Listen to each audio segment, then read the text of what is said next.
জাতিকে ঐক্যবদ্ধ করতে ৭১ নিয়ে বিতর্কিতদের দায় স্বীকার করে ক্ষমা চাওয়ার আহ্বান জানিয়েছেন মুক্তিযুদ্ধ বিষয়ক মন্ত্রী অ্যাডভোকেট আহমেদ আজম খান। আর স্পিকার হাফিজউদ্দিন আহমেদ দাবি করেন, ক্র্যাকডাউনের আগে অনুরোধ সত্ত্বেও স্বাধীনতার ঘোষণা দিতে রাজি হননি শেখ মুজিবুর রহমান।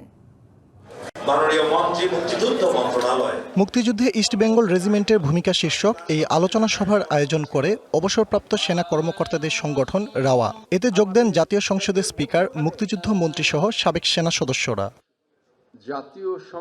এ সময় স্বাধীনতার পক্ষে বিপক্ষে কথা বলে দেশকে বিভক্ত না করার আহ্বান জানান মুক্তিযুদ্ধ মন্ত্রী আহমেদ আজম খান। যারা ৭১-এ মুক্তিযুদ্ধের বিপক্ষ হয়ে দাঁড়িয়েছিলেন তাদেরকে এগিয়ে আসতে হবে জাতির সামনে, তাদের এই বিষয়টাকে অকপট স্বীকার করে জাতির সামনে তাদেরকে ক্ষমা চাইতে হবে।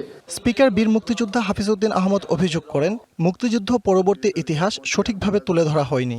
মজুক বিরাট কারবার, জিতে নাও ফ্যামিলি কার, স্পোর্টস বাইক ছাড়াও লক্ষ লক্ষ নিশ্চিত গিফট। ক্র্যাকডাউনে অব্যবহিত পূর্বে প্রথম প্রধানমন্ত্রী তাজউদ্দিন সাহেব, আওয়ামী লীগের সাধারণ সম্পাদক, তিনি শেখ মুজিবুর রহমানের কাছে গিয়ে বলেছেন যে পাকিস্তানিরা আক্রমণ করতে যাচ্ছে, দেশের মানুষ স্বাধীনতা চায়, এখনো সময় আছে, আপনি স্বাধীনতা ঘোষণা করুন।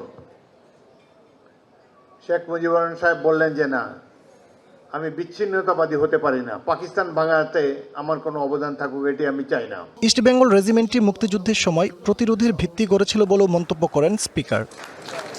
ফজলে রাব্বি সৌরভ, ডিবিসি নিউজ, ঢাকা।